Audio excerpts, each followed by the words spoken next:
The night was quiet when John Miller heard the strange sound from his backyard. A soft thud, like something heavy falling onto grass. At first, he thought it was just another raccoon searching through his trash cans. But then he heard something else, a sound that made his skin crawl. It was like crying, but not quite human. John lived alone in his small house at the edge of town. Most people would have ignored the sound and gone back to sleep. But John wasn't most people. He grabbed his flashlight and walked to his back door, his heart beating faster with each step. The beam of his flashlight swept across his yard, moving over his mother's old flower garden and the rusty swing set he kept meaning to take down. Then the light caught something that made him freeze. There, crumpled near his wooden fence, was a figure. "Hello," John called out, his voice shaking. "Are you hurt?" The figure moved slightly, and John saw something that didn't make sense.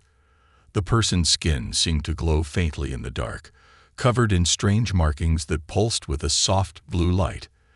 As he got closer, his flashlight revealed more impossible details. The figure was female, but her skin had a silvery tone that no human could have. Her face was almost human-like, but her eyes were larger, and there were small, scale-like patterns along her cheekbones. She was an alien. An actual alien was lying in his backyard.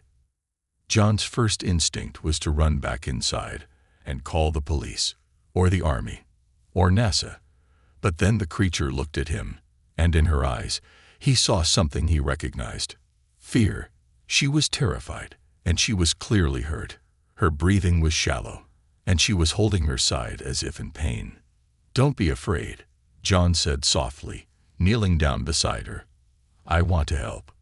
The alien woman tried to move away, but she was too weak. Up close, John could see how thin she was. She looked like she hadn't eaten in days. Despite his fear, he couldn't leave her there to die. "Can you walk?"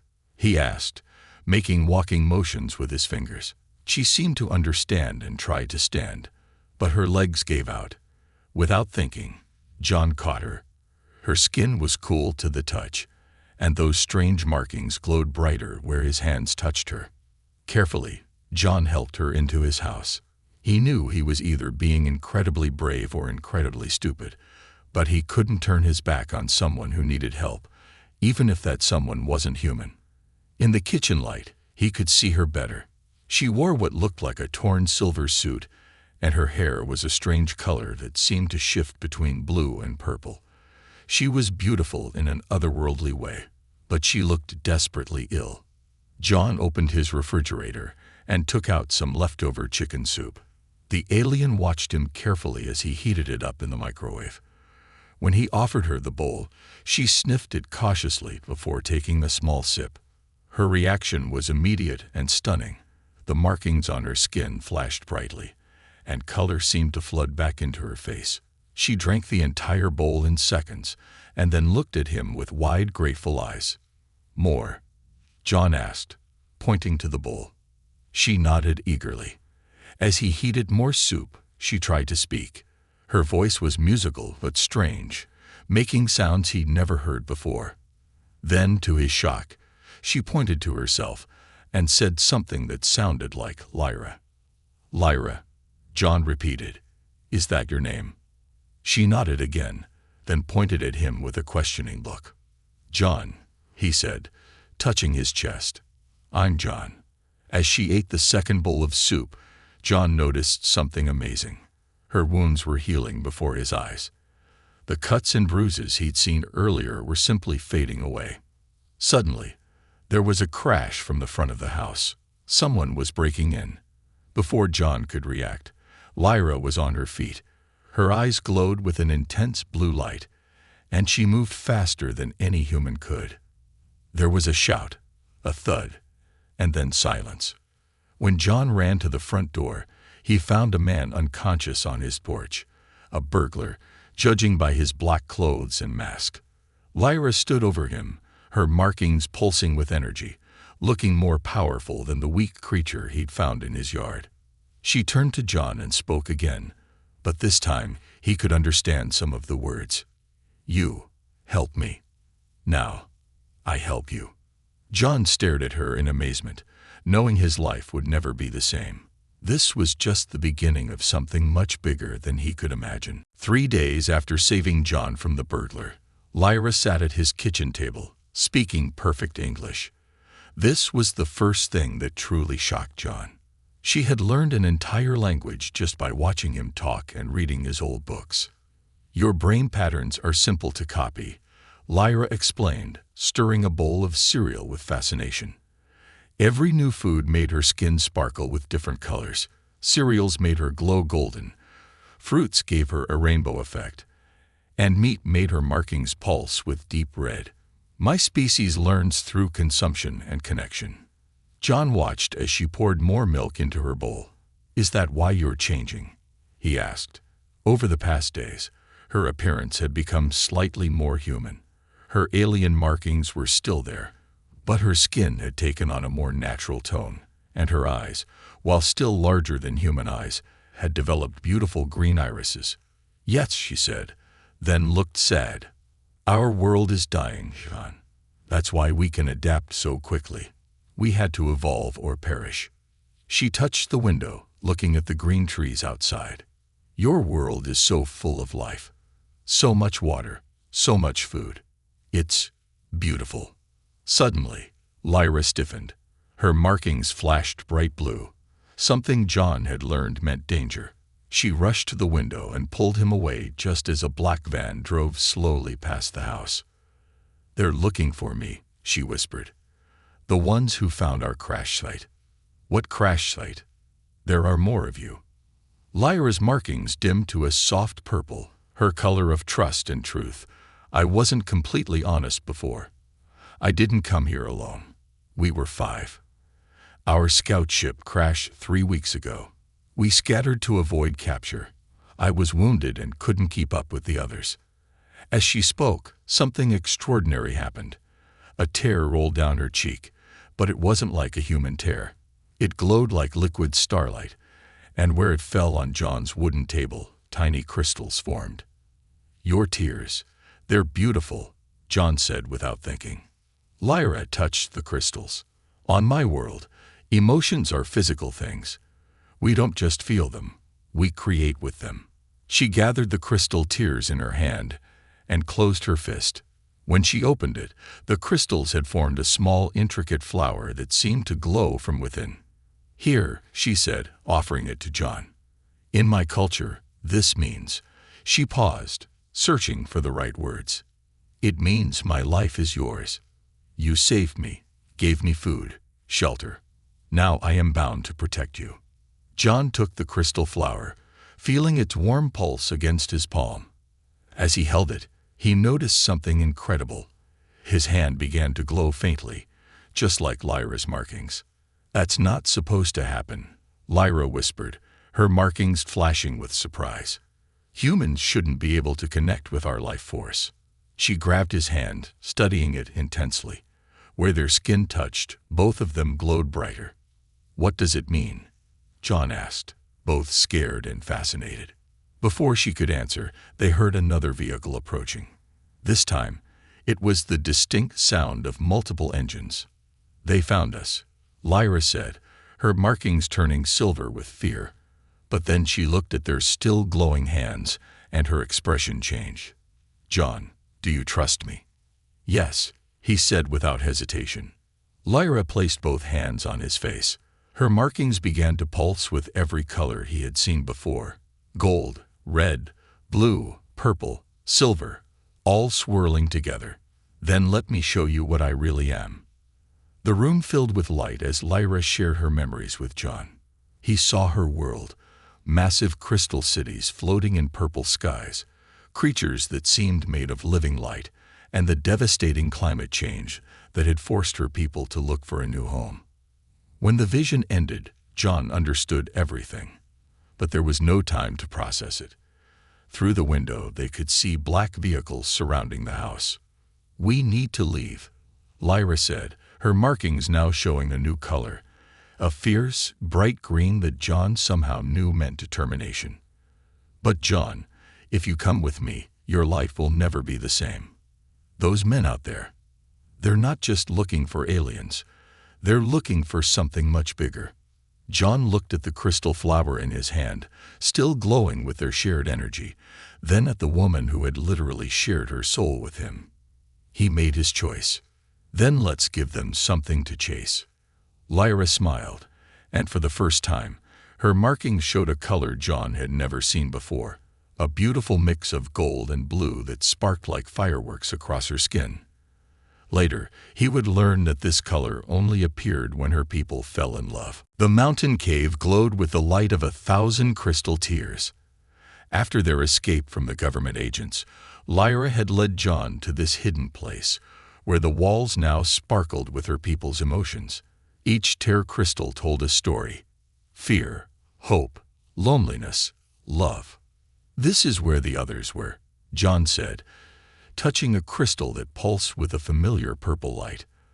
The moment his fingers made contact, the crystal's glow spread up his arm like flowing water. Lyra watched with a mixture of wonder and concern. Her markings shifted between deep blue and gold, worry and fascination. Your connection to our energy grows stronger, she said. It's not just me anymore. You're connecting with all of our essence. John looked at his glowing arm. Is that why those agents are really after your people? Because of this energy?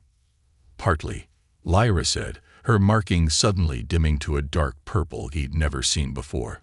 But there's something I haven't told you, John. Something about what happens when my people share food with another species. She placed her hand on the cave wall, and suddenly the crystals began to project images around them. John saw alien worlds, different species, and something that made his heart stop. Hybrids, children born of two worlds. When we share sustenance with another being, we don't just take on their traits, Lyra explained, her voice trembling. We bond with them. Permanently. That soup you gave me that first night. In my culture, that was more than just food. It was, she struggled for the words. It was like a marriage ceremony. John's mind raced back to that first night. That's why you can speak English so perfectly now. Because we're bonded. Yes, but it's more than that. Lyra's markings began to swirl with new colors. Pink, silver, and a deep rose gold he'd never seen. My DNA is changing. Adapting. Becoming compatible with yours. It's why you can connect with our energy now. You're becoming part of us, just as I'm becoming part of you. Suddenly, the cave trembled. Dust fell from the ceiling as the sound of helicopters echoed from outside. But John barely noticed. He was transfixed by what was happening to Lyra. Her markings were changing, forming new patterns he'd never seen. They swirled across her skin like constellations coming to life, and where John touched her arm, his own skin began to develop faint, glowing patterns. It's happening faster than it should, Lyra whispered, watching the patterns spread across John's skin. The bond wasn't supposed to be this strong. Unless, her eyes widened with realization. She pressed her hand to his chest, right over his heart. A burst of light pulsed between them, and suddenly John could feel everything she was feeling. Her fear, her wonder, and something else. Something profound. Your heart, she gasped. It's already carrying our energy. Somehow, you were born with it. That's why you could help me when no other human would. Why you can connect with our essence. You're not fully human, John. Someone in your family line, generations ago. Before she could finish, a brilliant light flooded the cave entrance. The agents had found them. But these weren't the same ones from before. These agents had strange devices that pulsed with familiar alien energy. They're like you, John said, recognizing the patterns. Part alien. Yes, Lyra's markings flashed warning colors. They're the children of the first expedition, from 50 years ago. And they want to make sure there isn't a second one. The cave filled with a high-pitched sound that made the crystals vibrate. Lyra clutched her head in pain, her markings flickering wildly. John felt it too, like something was trying to sever their bond. But instead of breaking their connection, the sound made it stronger. The patterns on John's skin glowed brighter, and Lyra's markings began to mirror his exactly. As they held each other, their combined light grew so intense it pushed back the darkness. "Impossible," they heard someone say from the cave entrance. "Their bond is too strong." Lyra looked at John with determination, her markings now showing that beautiful mix of gold and blue, their love color. "They can't separate us now," she said. "We've gone beyond a simple food bond. We're something new." She raised her hand, and every crystal tear in the cave began to glow. John understood what she wanted to do. He took her other hand, adding his energy to hers. Together, they had become something neither human nor alien had seen before. The cave erupted with light, and their story was about to take an even more incredible turn. The forest around them had never seen anything like it. As John and Lyra ran through the darkness, their combined energy left trails of light that transformed everything they touched. Flowers bloomed with bioluminescent petals, trees developed glowing patterns like Lyra's markings, and the very air seemed to shimmer with their shared power. "They're adapting to us," Lyra said breathlessly, touching a tree trunk that now pulsed with their energy. "The earth itself is responding to our bond." John looked at his hands, now covered in shifting patterns that matched Lyra's perfectly. But something new was happening. Wherever their feet touched the ground, tiny crystals sprouted, creating a path of light behind them. "These aren't just emotion crystals anymore," Lyra realized, picking up one of the new formations. "There's something different. They're alive." The crystal in her hand began to grow, forming into a small, flower-like creature that floated into the air. It gave off a soft chime, like tiny bells, and more of them began to emerge from their crystal trail. "We're creating new life," John whispered in awe. But their wonder was interrupted by the sound of approaching vehicles. Lyra's markings flashed warning colors, but then shifted to something new, a deep, cosmic purple he'd never seen before. "John, do you feel that? The earth is trying to tell us something." He did feel it, a vibration coming from deep underground, a rhythm that matched their heartbeats. Without speaking, they both knew what to do. They pressed their hands to the ground, letting their energy flow into the earth. The response was immediate and extraordinary.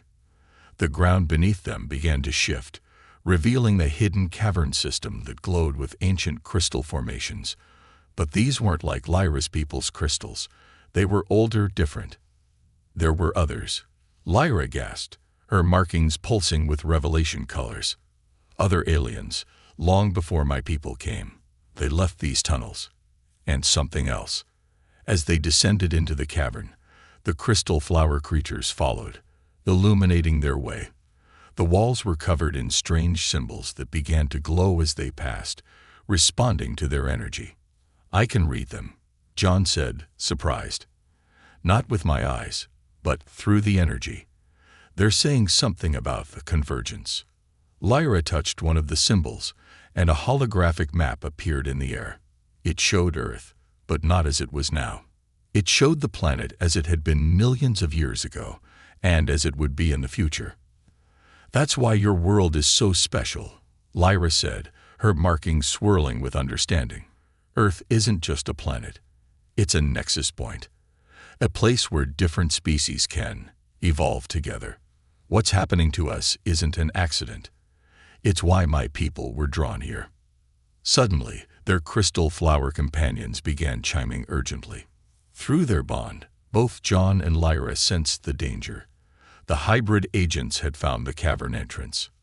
But they weren't afraid anymore. Standing together, their energy patterns synchronized perfectly. The ancient crystals around them began to pulse in rhythm with their heartbeats, and the crystal flowers swirled around them in a spiral of light. "They wanted to stop a second expedition," John said, finally understanding. "Not because they feared invasion, but because they knew this would happen. Real convergence, not just hybrids, but true evolution." Lyra's markings blazed with determination. "The earth chose us, John. All those crystals in the mountain cave, my people's tears, they were preparing the way. And now, She couldn't finish her sentence because something incredible was happening. The crystal flowers had begun to merge with their glowing skin patterns, creating a new kind of armor that was neither technological nor completely organic. It was beautiful, powerful, and unlike anything either species had ever created. Through their bond, they could feel it.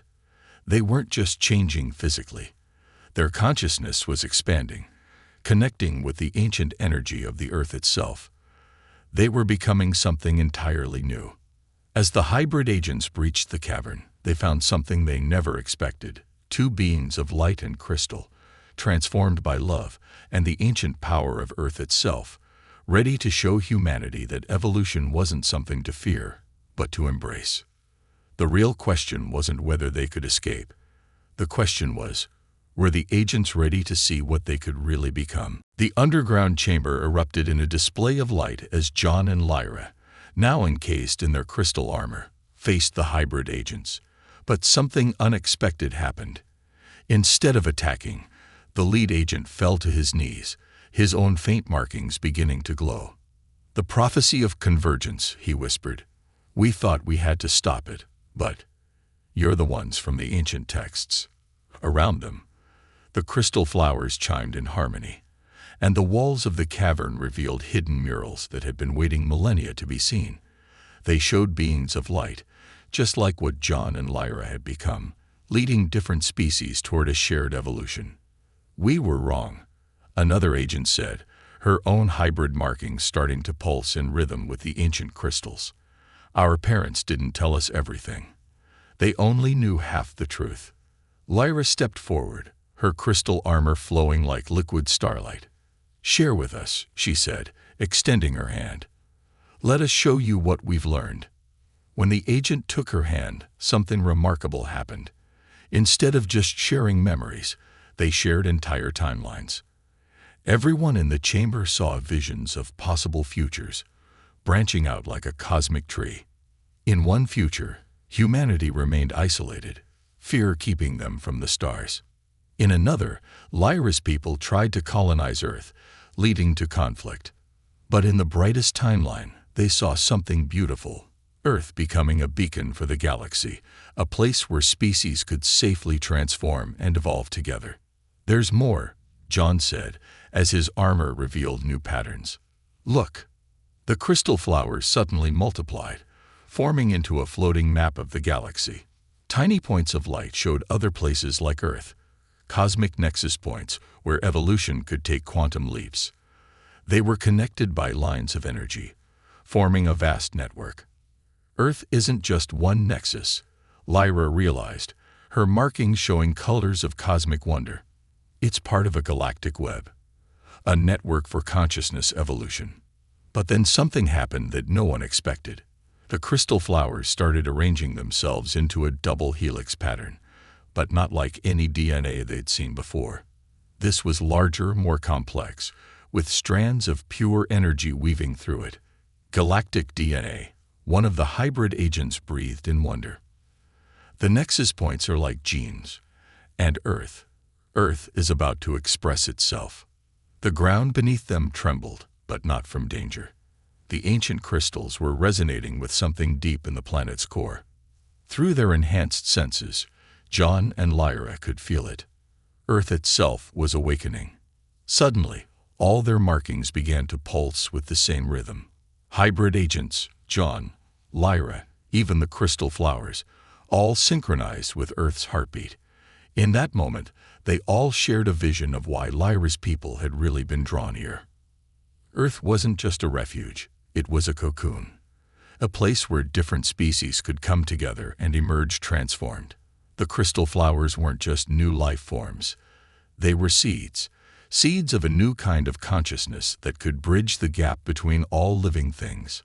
"That's why my tears formed crystals," Lyra said, her voice filled with awe. "Why John could connect with our energy. Earth has been preparing for this moment for millions of years, gathering genetic material from every species that visited, waiting for the right combination." John touched one of the crystal flowers, and it split into thousands of luminescent spores that floated upward through cracks in the cavern ceiling, It's starting, isn't it? The real convergence. The hybrid agents gathered around them, their own transformations beginning as the ancient Earth energy awakened something that had been dormant in their hybrid DNA. Their partial markings became full, complex patterns, and crystal armor began to form around them too. We're not just changing ourselves, Lyra realized. We're becoming catalysts. Earth chose us to help guide the changes that are coming. As if in response, new crystal formations burst from the ground, forming a massive structure that looked like a combination of a tree and a crystal tower. At its core, a double helix of pure energy spiraled upward, carrying the crystal flower spores toward the surface. They all knew what it meant. The next phase of evolution wasn't just about their two species. It was about all life on Earth entering a new stage of consciousness, guided by those who had already made the journey. The question was, were they ready to help the world transform? Through their bond, John and Lyra's answer was clear. They had already chosen their path, not to run, not to hide, but to lead the way into a future brighter than any single species could create alone. The crystal tree tower had grown beyond the cavern, piercing through layers of earth to reach the night sky. Its branches spread across the stars like a network of light, while the crystal flower spores danced through the air, transforming everything they touched. But not everyone welcomed the change. Military helicopters circled the site, their spotlights cutting through the ethereal glow. But what caught everyone's attention was the massive shape descending from the clouds, a ship belonging to Lyra's people. "The Council," Lyra whispered, her crystal armor pulsing with concerned colors. "They're early. They weren't supposed to arrive until the convergence was complete." The ship was beautiful but intimidating, its hull covered in the same types of markings that adorned Lyra's skin. As it landed, figures emerged. Tall, elegant beings whose markings were more complex than Lyra's had ever been. But John noticed something strange through their bond. Their energy. It's different from yours. More rigid. Controlled. The leader of Lyra's people stepped forward, his markings showing authority colors. "Daughter of Starlight." He addressed Lyra. "You've gone far beyond your mission. This transformation was not part of our plan." "Because your plan was wrong," Lyra replied, her armor glowing brighter. "You wanted to slowly colonize Earth, control the evolution. But Earth chose a different path." The crystal flowers around them began to chime in a new pattern, and something extraordinary happened. The ground cracked open, revealing more ancient structures, not just alien technology, but something that seemed to be a combination of organic crystal and pure consciousness. "The original Cedars," gasped the alien leader. "Their technology. It's awakening." From these structures emerged holograms of beings made of pure light. The original species that had first discovered Earth's special nature. Their forms shifted constantly, showing how they had evolved beyond physical form. Through their enhanced consciousness, John and Lyra understood what the holograms were showing them. Earth wasn't just another planet to be colonized. It was a cosmic experiment in consciousness evolution, started by beings who had transcended physical form billions of years ago. Suddenly, the crystal flowers began to merge with the ancient structures, creating something entirely new. Living bridges of light connected everyone present: humans, hybrids, aliens, and the ancient holograms. "This is what real evolution looks like," John said, his voice resonating with newfound power. "Not controlled, not forced, but free to find its own path." The military forces surrounding them lowered their weapons, transfixed by the spectacle. Some of them began to show faint markings of their own, the crystal flower spores awakening something dormant in their DNA. But the alien council was not so easily convinced. "This is chaos," their leader declared. "Evolution must be guided, controlled. What you're doing could destroy both our species." That's when something unprecedented happened. The crystal armor covering John and Lyra began to change, merging their forms into a being of pure light and crystal, not losing their individuality, but transcending it. Through their unified consciousness, they could see all possible futures. In one, The council's controlled evolution led to stagnation. In another, uncontrolled transformation led to chaos. But in the brightest timeline, they saw something miraculous, a way for consciousness itself to evolve while maintaining harmony. The hybrid agents stepped forward, their own transformations now complete. The crystal flowers had formed bridges between all of them. Council aliens, humans, hybrids, and the ancient hologram beings. Each group could feel what the others felt, see what they saw. This isn't just about physical evolution anymore. Lyra's voice emerged from their merged form. It's about the evolution of love itself. The capacity to unite while celebrating our differences. The crystal tree tower pulsed with new energy, and suddenly everyone present could see what John and Lyra had discovered. That love wasn't just an emotion, but a force of evolution as powerful as any in the universe. The alien council leader's markings began to show colors never seen before, hints of the future that awaited if they were brave enough to embrace it. His rigid energy patterns began to flow more naturally, responding to Earth's rhythms. Perhaps, he said finally, it is we who have more to learn from Earth than Earth has to learn from us. The ancient hologram beings nodded in approval. Their experiment had yielded results they hadn't dared to hope for. Beings who could bridge the gap between physical form and pure consciousness, guided by the most powerful force in the universe, love that transcends species, form, and even consciousness itself. The choice was clear. The real evolution wasn't about becoming more advanced. It was about becoming more connected, more aware, more loving. And it was just beginning. The dawn broke over a world forever changed. The crystal tree tower had bloomed into a network that circled the entire planet, visible from space as lines of living light. But the most remarkable changes were happening on a level few could have imagined. John and Lyra, still in their merged light form, floated above their original meeting place, his simple backyard where he had first offered her soup. But now that spot had become something extraordinary, a genesis point where new forms of life were emerging. The crystal flowers had evolved into what Lyra's people called conscious gardens, living spaces where thoughts became visible as beautiful floating patterns of light and crystal. Here, humans, aliens, and hybrids could share not just memories, but entire lifetimes of experience in moments. Look, John's consciousness whispered through their merged form. The first children. Below them, in one of the conscious gardens, they saw something miraculous.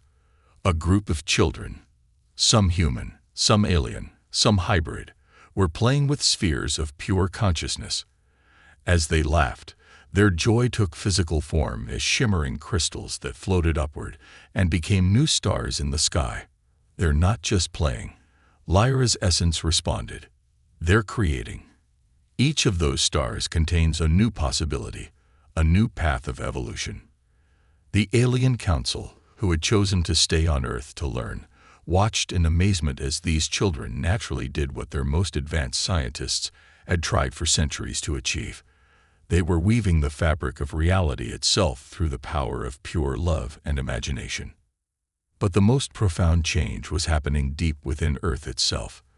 The planet's core had begun resonating with a new frequency, one that the ancient hologram beings recognized. Earth was becoming what they called a nexus heart, a living center of consciousness evolution for the entire galaxy. Through their expanded awareness, John and Lyra could see it all. The crystal flower spores had reached every corner of the planet, not forcing change, but offering possibilities.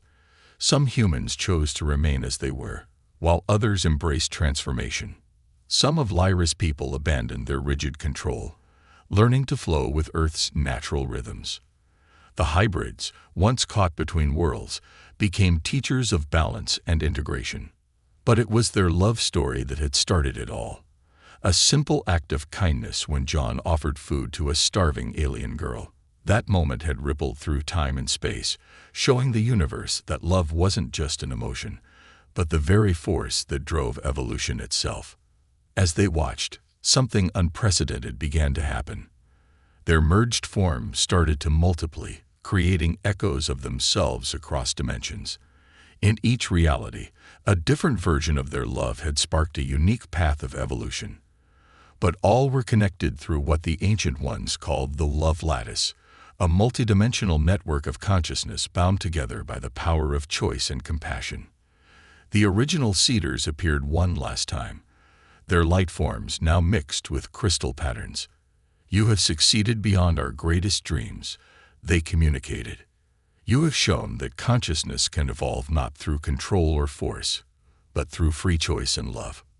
Then, in a moment that would be remembered for generations, John and Lyra's merged form separated back into their individual selves. But something was different. They were neither human, nor alien, nor hybrid, but something entirely new.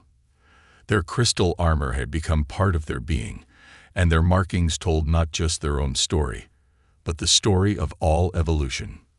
This was never about saving one world or one species, Lyra said, her markings showing colors that represented concepts beyond human language. It was about showing the universe that love itself can evolve. John took her hand, and where they touched, new possibilities bloomed like flowers made of light. "And it all started with a bowl of soup," he smiled. Above them, the children's newly created stars pulsed in harmony with Earth's heartbeat. Each star contained the seed of a new story, a new path of evolution.